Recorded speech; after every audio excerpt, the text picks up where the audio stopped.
أعوذ بالله من الشيطان الرجيم. بسم الله الرحمن الرحيم. بسم الله الرحمن الرحيم. السلام عليكم ورحمة الله وبركاته.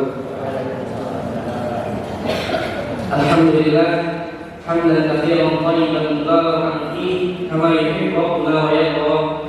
أشهد أن لا إله إلا الله وحده لا شريك له وأشهد أن محمدا عبده ورسوله لا نبي ولا رسول بعده. أما بعد، yang insyaallah dimuliakan Allah Subhanahu wa taala, Mudirul Ma'had Al-Ustaz Miftahul Ulum hafizahullah taala, dan yang semoga senantiasa dirahmati Allah Subhanahu wa taala dan telah hadir bersama kita Ustaz Budi Santoso Al-Sihan, yang semoga Allah Subhanahu wa taala senantiasa menjaga beliau dan mudah-mudahan yang selalu diberikan kesabaran dan kekuatan serta rahmat dan kasih Allah Subhanahu wa taala. Para wali santri, Bapak Ibu yang semoga senantiasa dirahmati Allah Subhanahu wa taala. Sebelum kajian dimulai, kami harapkan kepada para Bapak Ibu sekalian yang masih berada di area luar masjid, yang ataupun yang belum melakukan presensi kehadiran, untuk bisa melakukan presensi kehadiran dan segera bisa masuki ke area masjid. Adapun kami ucapkan terima kasih kepada Bapak Ibu yang datang lebih awal dan bisa menempati daerah tempat duduk yang depan terlebih dahulu. Demikian, di sini saya selaku komisi ingin membacakan urutan acara yang akan kita lalui bersama, yakni yang pertama adalah kajian dengan tema pendidikan anak tanggung jawab orang tua, yang insyaallah akan dibawakan dan disampaikan oleh Ustaz kita Ustaz Budi Santoso Al-Sihan. Kemudian yang ketiga adalah sesi tanya jawab. Namun karena keterbatasan waktu, kami hanya bisa memberikan kesempatan 2 pertanyaan, satu dari kalangan bapak-bapak dan satunya lagi dari kalangan ibu-ibu. Kemudian acara yang keempat adalah penyampaian informasi seputar penerimaan santri baru setingkat SMP dan SMA, yang insyaallah disampaikan oleh Ustaz Imam Yusuf Maulana, kemudian dan juga Ustaz Wahyu Hadi Fatahillah. Dan yang kelima adalah penyampaian informasi santrian dan sebagainya. Untuk mempersingkat waktu, kami harapkan Bapak Ibu sekalian sudah bisa mulai siap untuk kajian bersama-sama. Kepada beliau Ustaz Budi Santoso radhiyallahu taala kami persilakan. Assalamualaikum warahmatullahi wabarakatuh.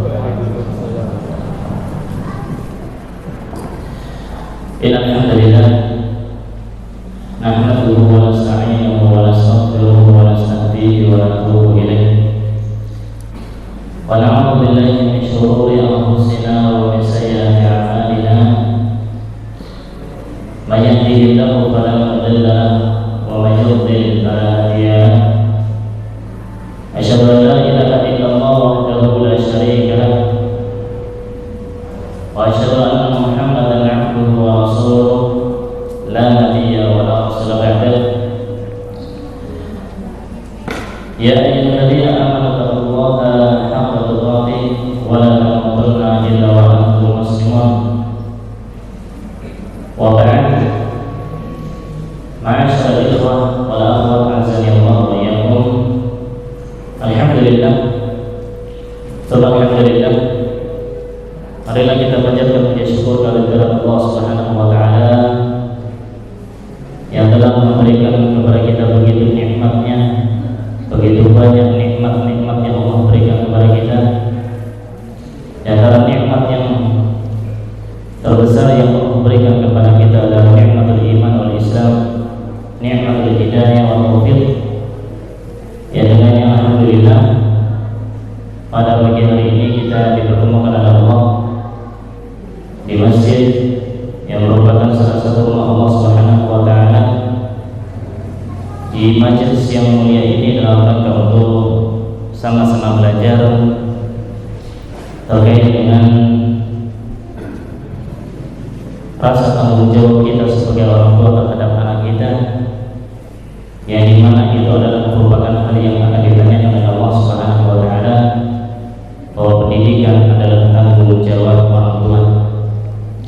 Salawat salam semoga tetap tercurah limpahkan kepada junjungan kita, suri tauladan kita, Nabi Muhammad Sallallahu Alaihi Wasallam, beserta kepada para keluarganya, para sahabatnya, dan orang-orang yang senantiasa mengikuti jejak beliau sampai hari kiamat. Jamaah sekalian terhadap Allah Subhanahu wa Ta'ala, semua orang tua, baik bapak maupun ibu, semuanya pasti mendambakan anaknya jadi anak yang soleh-solehah. Betul? Pasti. Kalau kita nggak pengen anak jadi soleh-solehah, ngapain dimasukin ke pesantren sini? Ya, ngapain dimasukin ke pesantren? Pasti jenengan semua memasukkan putra putri jenengan ke sini ada harapan yang sangat besar terkait dengan anak-anak kita. Utamanya adalah bagaimana mereka menjadi anak-anak yang taat pada Allah Subhanahu wa Ta'ala, menjadi anak-anak yang bertakwa, jadi anak-anak yang berbakti sama orang tua, sehingga kita mau berupaya, bersusah payah untuk mendanai mereka bisa masuk ke pesantren ini. Sini masuknya terbesar, masuknya terbesar kurang lebih sekitar 10 juta. Masya Allah. Ini bagi sebagian orang angka besar, apalagi yang gajinya itu paling berapa, 2,5, 3 juta, itu gede. Tapi nggak ada yang besar bagi kita kalau itu adalah merupakan hal yang kita tahu apa yang akan kita dapatkan setelahnya. Bagi kita itu akan kecil.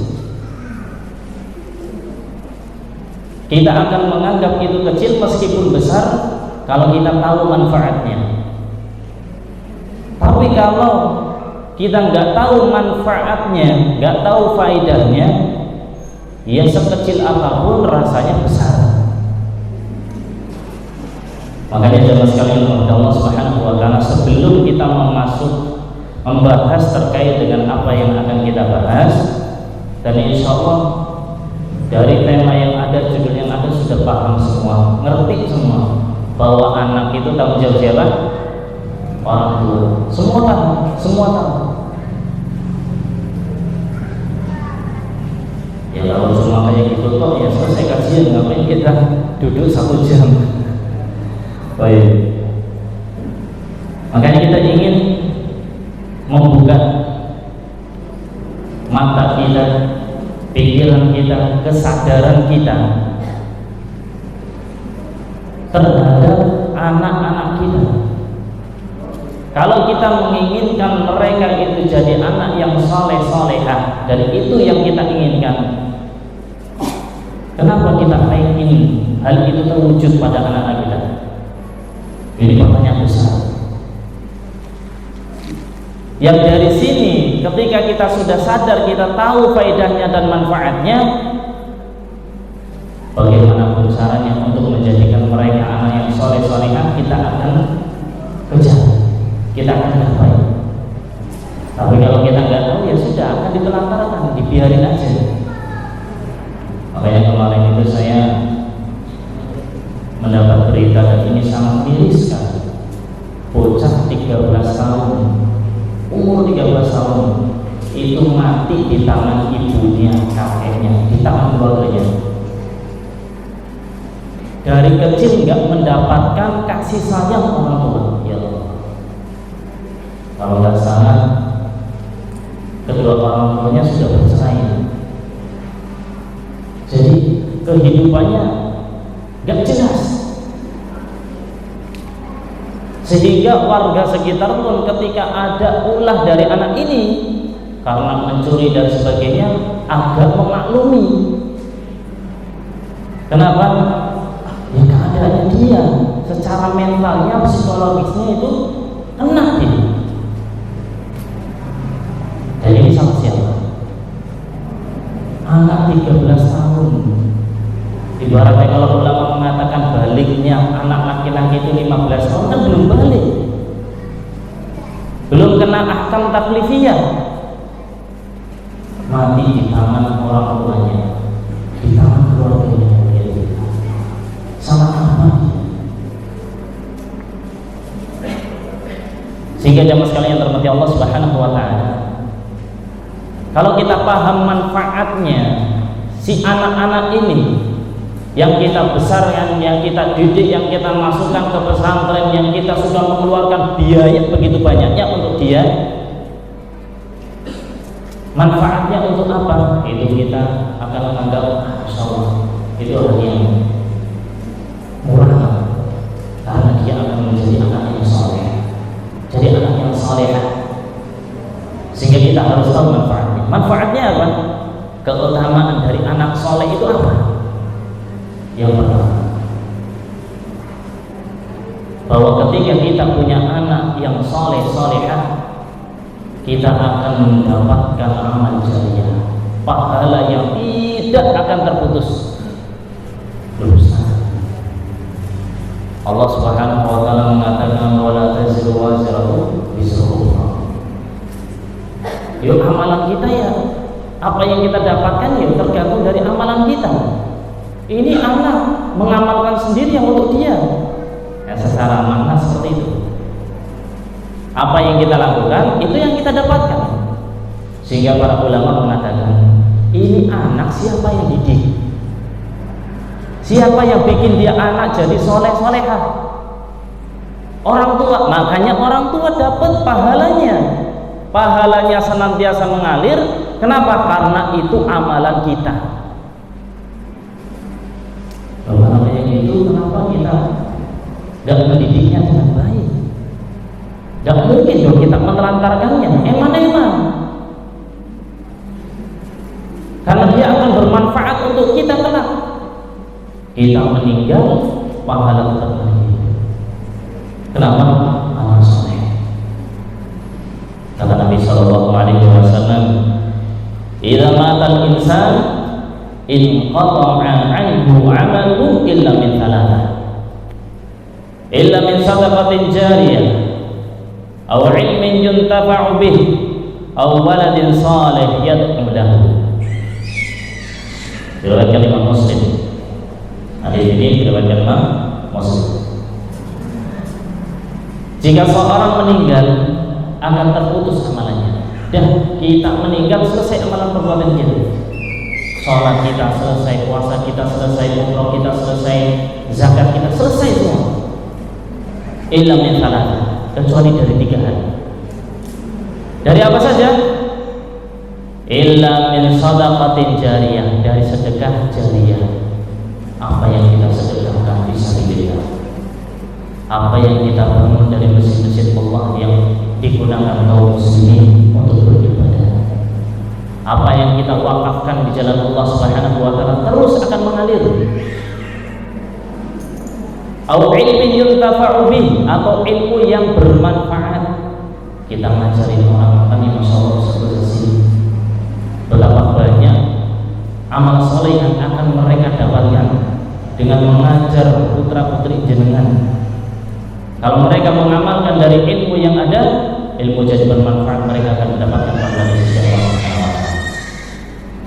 Makanya saya tidak bosan-bosannya menceritakan terkait dengan ada seorang wanita, seorang ustadzah yang beliau nggak mau dipindahkan untuk ngajar anak-anak yang lebih besar, yang notabene lebih mudah ngajari daripada anak kecil. Anak kecil yang Mario, nanti sama di sini, di tengah, di apa, susah.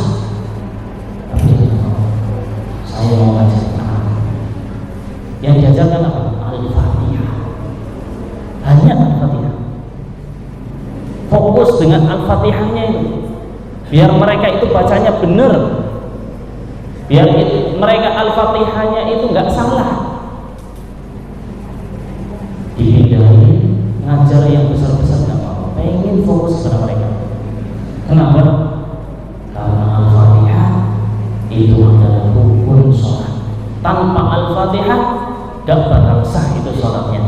Sehari berapa kali dia baca Al-Fatihah? 17 minimal dari sholat wajibnya.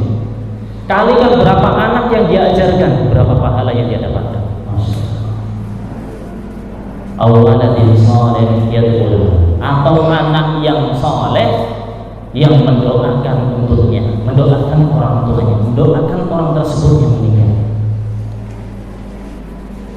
Jamaah sekalian yang dirahmati Allah Subhanahu wa taala, kalau kita lihat dari kata-kata walad soleh, ini sifat soleh itu loh. Kalau hanya sekedar anak doang, ya sekedar anak, punya anak, ya, siapa pun punya anak. Kalau muslimin punya anak, orang kafir punya anak, siapa yang punya anak? Kecuali yang Allah takdirkan untuk tidak memiliki anak. Dan tentunya ini ada hikmah. Ketika Nabi Shallallahu Alaihi Wasallam mengatakan waladin saleh yad'u lahu, maksud walad saleh itu apa? Anak yang saleh itu seperti apa? Imam Nawawi rahimahullah taala mengatakan makna al-hadits anna amal al-mayyit yanqati'u bi mautihi wa yanqati'u tajaddudu thawabi lahu illa fi hadhihi al-ashya' al-thalatha likaunihi kana sababaha fa innal walada min kasbihi wa kadzalika al-ilm alladhi khallafahu wa kadzalika al-waqt alladhi awqafahu. Kata Imam Nawawi, mana hadis ini bahwa amalan mayit orang yang meninggal itu akan terputus setelah dia meninggal, dan pahalanya nggak akan dia dapatkan lagi karena nggak ada amalan lagi, nggak mungkin tajaddud al-ajr. Pahalanya akan dia dapatkan, nggak akan dapat. Kenapa? Karena nggak ngamalin. Dia ngamal dapat pahala, dia ngamal dapat pahala. Meninggal nggak ngamal ya nggak dapat pahala. Kecuali pada 3 hal ini. Kenapa?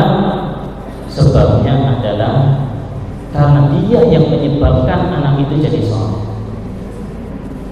Di antara apa yang disebut, yang menjadikan anak ini soleh sebabnya siapa? Orang tua.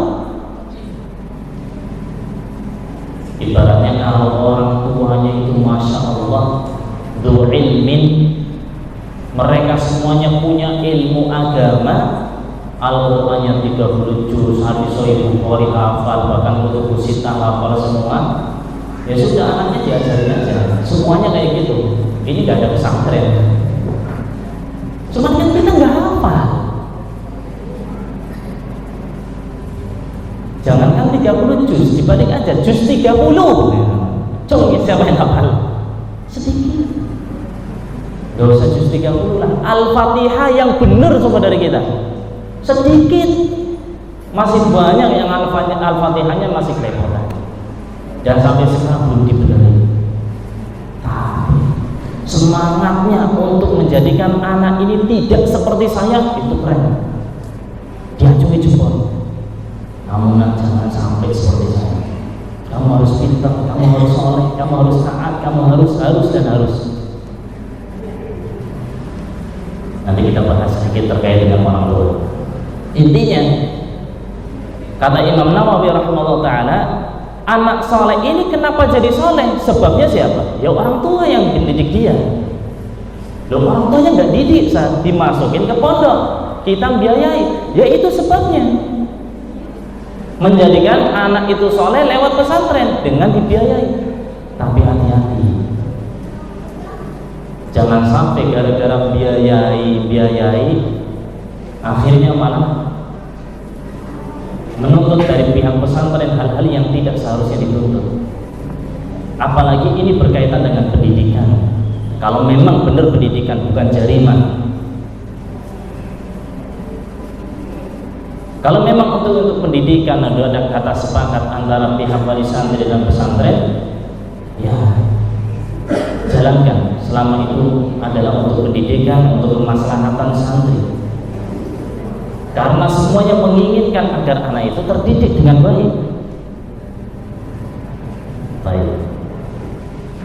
Kemudian yang dimaksud dengan anak soleh yad'u lahu, mendoakan dia, maksudnya apa?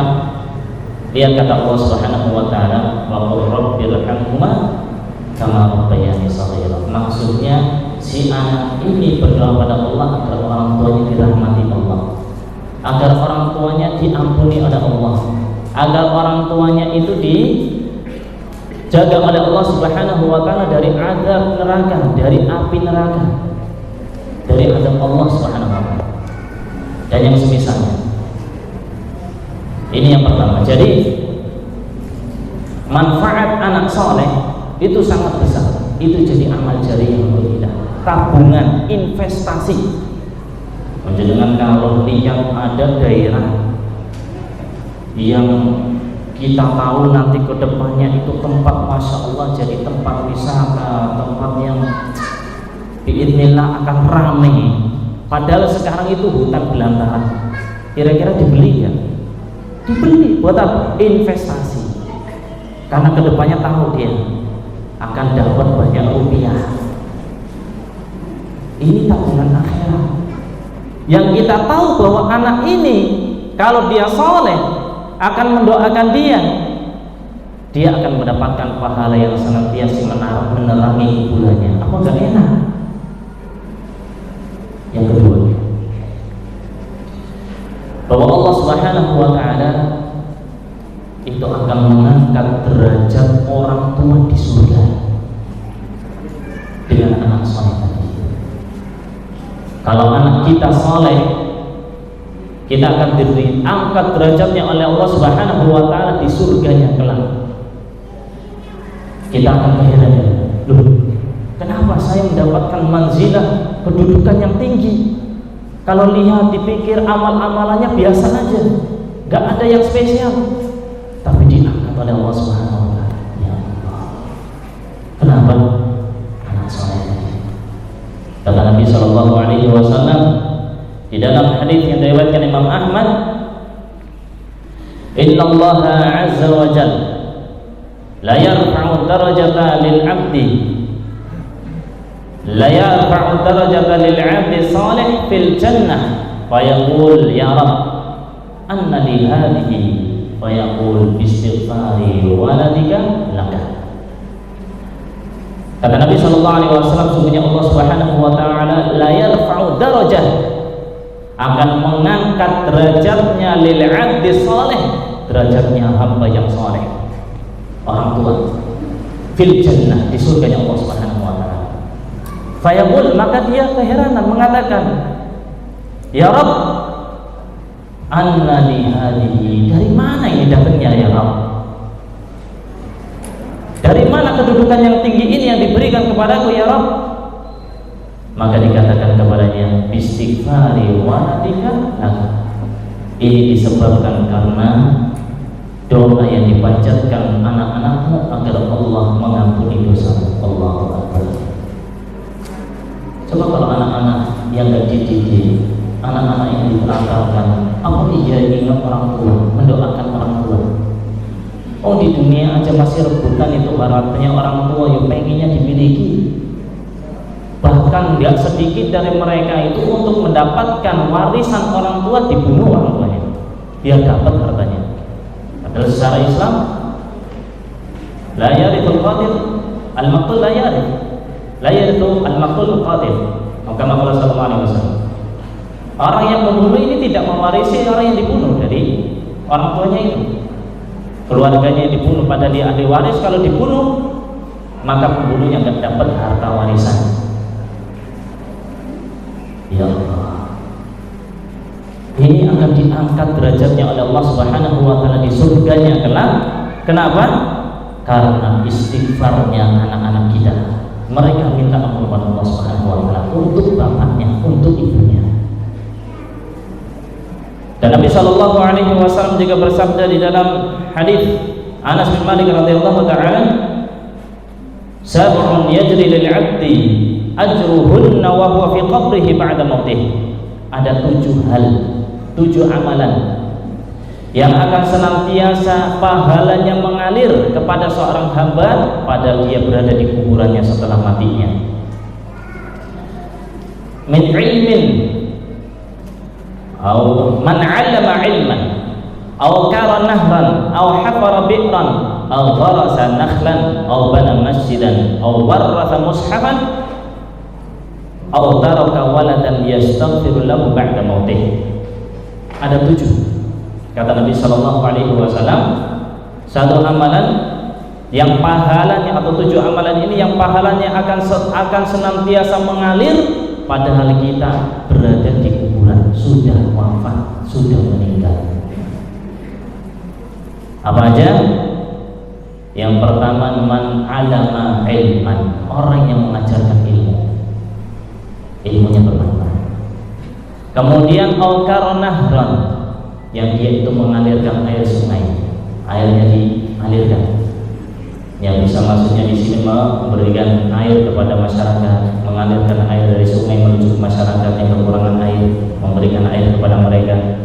Aw hafara bi'ran, atau bikin sumur, airnya dimanfaatkan untuk manusia. Aw gharasa nakhlan, atau dia itu menanam pohon kurma, ya maksudnya menanam pohon penghijauan. Au bana masjidan, atau membangun masjid. Ini kalau kita bahas satu-satu ya tidak cukup waktunya. Kita fokus apa dengan apa yang kita bahas. Au warratha mushafan, atau mewariskan mushaf, memberikan mushaf, berbagi mushaf, biar orang-orang itu bisa baca Al-Quran, senantiasa dibaca Al-Quran, dapat pahala mengalir sampai matinya. Au taraka waladan yastaghfiru lahu ba'da mautihi. Ini yang terakhir. Atau dia itu meninggalkan anaknya yang dia senantiasa beristighfar minta ampun untuk orang tuanya setelah meninggalnya. Masya Allah, akan diangkat derajatnya oleh Allah Subhanahu wa taala di surga. Kemudian yang ketiga, yang akan memotivasi kita, membuat kita tambah semangat, menjadikan anak-anak kita itu menjadi anak yang saleh-salehah, bahwa di akhirat kelak Allah Subhanahu wa taala akan memberikan perhiasan yang tidak ada nilainya dibandingkan dunia itu, tidak ada apa-apanya. Allah berikan perhiasan itu kepada kita, kepada orang tua. Kenapa? Amal saleh-saleh. Dalam hadis Nabi Sallallahu Alaihi Wasallam yang isnadnya sahih dari Buraidah, ini diriwayatkan Imam Ahmad dan juga Imam Darimi dan juga Ibnu Abi Syaibah. Beliau mengatakan, ar-rawi, kuntu 'inda Nabi sallallahu alaihi wasallam fa sami'tuhu yaqul, saya bersama Nabi sallallahu alaihi wasallam dan saya mendengar beliau mengatakan, innal qur'ana yalqa sahibahu yaumal qiyamati hina yanshabu anhu qabruhu karrajuli syahid, bahwa pada hari kiamat sungguhnya Quran itu pada hari kiamat kelak akan menemui orangnya yang menghafal Al-Quran. Dia akan menemui orang tersebut pada hari kiamat ketika kuburan dibuka oleh Allah Subhanahu wa taala pada hari kiamat, akan dibangkitkan.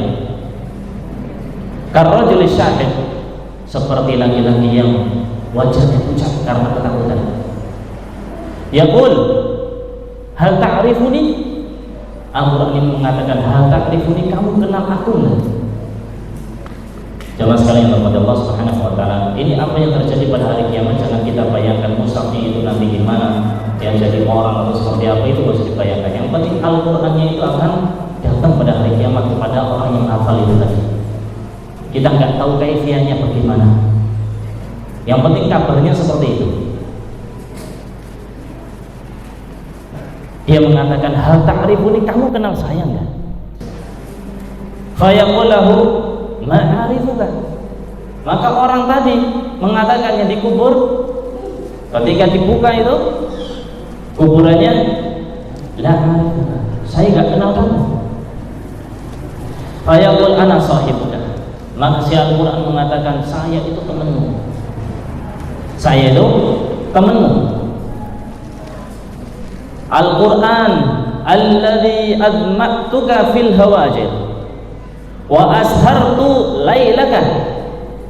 Saya adalah Al-Quran, saya temanmu yang membikin kamu kehausan di siang hari. Kenapa? Yang hafal haus. Kalau kita ngobrol kayak gini ya, ini udah setengah jam aja saya kehausan. Tak minum dulu.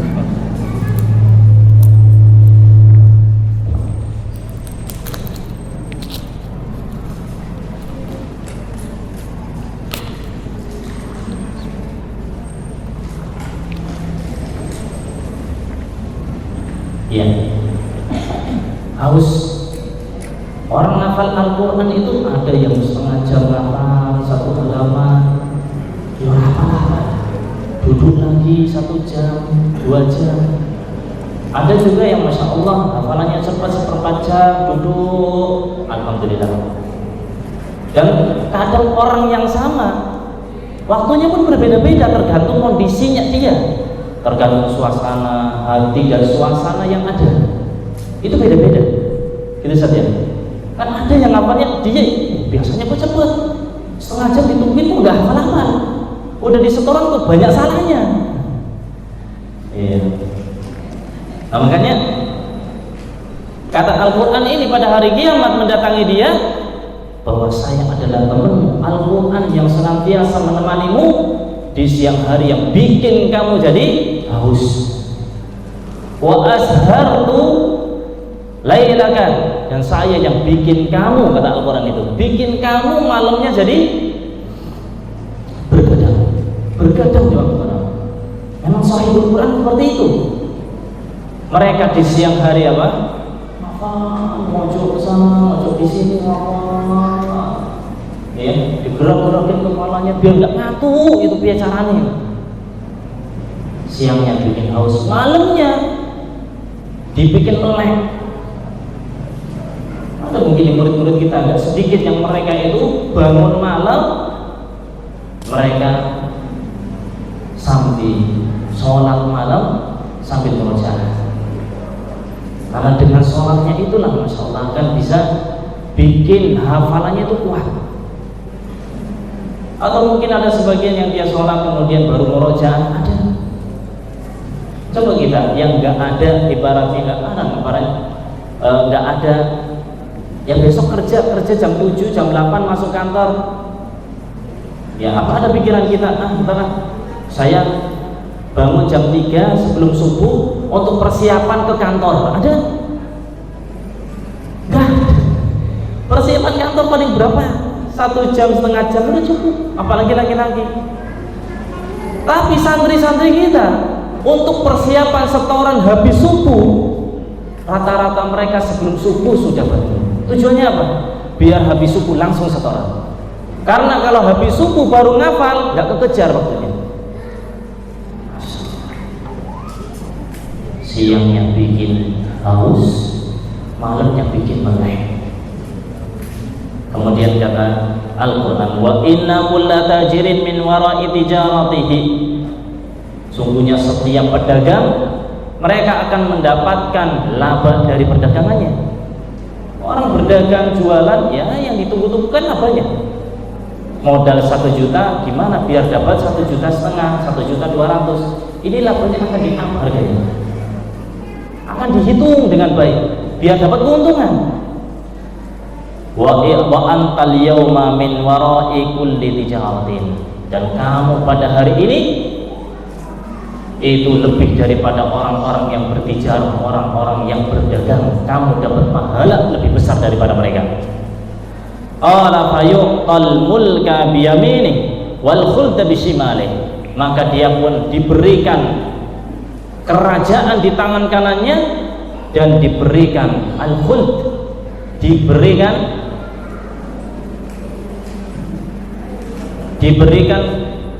apa namanya, dia akan mendapatkan waktu yang istilahnya minal khalidin, dia akan selamanya mendapatkan kebahagiaan di sisi Allah Subhanahu wa taala. Satu, di tangan kanannya dapat kerajaan, dan kemudian dia akan mendapatkan kemuliaan di sisi Allah Subhanahu wa taala dengan masuk ke dalam surganya. Fayudha ala ra'sihi tajul waqar, tajul waqar atau tajul waqar. Kemudian ditaruh di kepalanya mahkota ketenangan. Wa yuksa walidan ullatain la yaqumu lahum ahlud dunya. Dan ini untuk dia jelas. Sekarang orang tuanya apa dapatnya? Orang tuanya ternyata Allah Subhanahu wa taala akan berikan kepada kedua orang tuanya perhiasan, yang perhiasan ini lebih mulia, yang tidak ada nilainya di dunia ini, sangat besar nilainya. Fayaqulan, maka orang tuanya mengatakan, bima kusina hada, dari mana kita dapatkan ini? Kenapa kita mendapatkan kemuliaan ini? Fayuqal bi akhdi waladikum al-Qur'an, karena anakmu itu berpegang teguh dengan Al-Quran, dia menghafal Al-Quran, mengamalkan Al-Quran. Al-Quran memuliakan dia dan memuliakan orang tuanya. Tsumma yuqal iqra was'a fi darajil jannah wa ghurafiha fa huwa su'udi ma fi su'udin ma dama yaqra'u haddan kana aw tartilan. Kemudian dia itu akan diangkat oleh Allah Subhanahu wa taala terus naik sesuai dengan apa yang dibaca, lambat atau cepat. Ya, sesuai dengan hafalan yang dihafal. Dari amalan dia terhadap Al-Qur'an. Ini dia. Kita bicara orang tuanya. Orang tuanya mendapatkan kemuliaan dari Allah dengan diberikan perhiasan yang tidak ada tiada taranya, yang tidak bisa dibandingkan dengan dunia ini. Jamaah sekalian Allah Subhanahu wa taala. Ini kemuliaan yang sangat banyak. Kalau kita bahas itu tidak ada waktu, ya nggak cukup lah waktu sejauh. Intinya kita tahu bahwa anak itu tanggung jawab kita. Kullukum ra'in wa kullukum mas'ulun 'an ra'iyatihi. Setiap kita pemimpin, dan kita akan ditanyai terkait dengan pemimpinan kita. Orang tua, bapak ini akan ditanya terkait dengan bagaimana terhadap anak-anaknya, terhadap keluarganya, terhadap istrinya. Istri pun demikian, ibu-ibu akan ditanya terkait dengan anak-anaknya, bagaimana mendidiknya. Dengan hartanya suami, semuanya akan ditanya oleh Allah Subhanahu wa taala, karena kita semuanya pemimpin. Dan Allah Ta'ala mengatakan, ya ayyuhalladzina amanu qu anfusakum wa ahlikum nar. Wahai orang-orang beriman, jaga diri kalian dan juga keluarga kalian. Ini menjaga keluarga gimana? Apa yang dimaksud dengan menjaga keluarga? Kata Imam Qatadah rahimahullah ta'ala, beliau mengatakan, ta'muruhum bi ta'atillah wa tanhahum an maksiatillah wa an taquma 'alaihim bi amrillah wa ta'muruhum bih wa tusa'iduhum 'alaihi fa idza ra'aita lillahi maksiyatan rada'tahum 'anha wa zajartaha 'anha. Itu maksudnya kalian suruh anak-anak kalian untuk taat pada Allah dan larang mereka dari bermaksiat pada Allah Subhanahu wa taala. Kamu berikan didikan kepada mereka, ajarkan kepada mereka agar mereka taat pada Allah Subhanahu wa taala. Ajarkan kepada mereka, bantu mereka untuk bisa dekat dengan Allah Subhanahu wa taala. Kalau kalian melihat anak-anak kalian itu terjerumus pada kemaksiatan menuju kepada ke sana, maka larang dia, jangan dibiarkan. Jangan dibiarkan saja, karena kita akan ditanyai terkait dengan apa yang kita lakukan terhadap keluarga kita, jemaah sekalian terhadap Allah Subhanahu wa taala. Kemudian Ibnu Umar radhiyallahu taala anhu mengajarkan kepada kita bagaimana kita mendidik anak-anak kita. Beliau mengatakan radhiyallahu taala anhu, adib waladaka, adib ibnaka fa innaka mas'ulun anhu. ajarkan, didiklah anak kalian, karena kalian akan ditanya, dimintai pertanggungjawaban. Maka ada yang mengatakan, "Mada ajartuhu?" Gimana saya mengajarinya? Maka kata beliau radhiyallahu ta'ala an, wa huwa mas'ulun an birrika wa tawa'iyatika wa tawa'iyatihi laka. Kita sungguhnya ini orang tua akan ditanya bagaimana anak ini itu berbakti kepada kita. Nah, kita ajarkan agar mereka itu bakti kepada kita. Dan juga kita akan ditanyakan bagaimana ketaatan dia ya kepada Allah Subhanahu wa taala. Kita akan ditanya bagaimana dia itu terhadap kita, dan juga kita akan ditanya bagaimana dia itu terhadap Allah Subhanahu wa taala. Sehingga jamaah sekalian yang terhormati Allah Subhanahu wa taala, makanya sebagian ulama mengatakan annallaha subhanahu yas'alul walida an waladihi yaumal qiyamah qabla an yas'alal walada an walidihi. Sebagian ulama mengatakan bahwa Allah Ta'ala itu akan minta pertanggungjawaban orang tua terhadap anaknya sebelum pertanggungjawaban anak terhadap orang tua. Jadi yang ditanya kita dulu, ini ke anak gimana? Amanah dari Allah, kita telantarkan atau kita jaga? Sebelum Allah menanyakan anak terhadap orang tuanya gimana? Dan gimana? Anak itu kan bagaimana kita mendidiknya? Kadang udah dididiknya Masya Allah ampun, udah minta ampun kita didik juga masih banyak kekurangan di sana sini, apalagi kalau kita biarkan. Sehingga jamaah sekalian yang terhormat Allah Subhanahu wa taala, di antara hal yang sangat bermanfaat untuk mendidik anak kita adalah diri kita ini.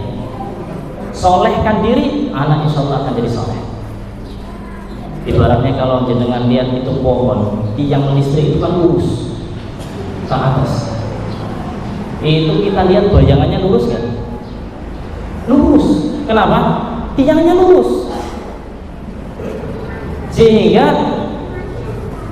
kurang lebih bagaimana anak itu tergantung orang tuanya.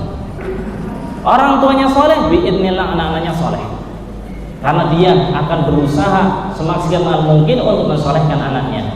Sehingga ada pepatah Arab mengatakan, kaifa yastaqimud dhil wal udu ahraj. Gimana bayangan itu akan bisa lurus, tegak lurus, sedangkan cabangnya ini, rantingnya itu ternyata bengkok. Kalau rantingnya bengkok, otomatis bayangannya bengkok. Tapi kalau rantingnya lurus, pohonnya lurus, otomatis biidznillah ya bayangannya pun akan lurus. Ini secara umum.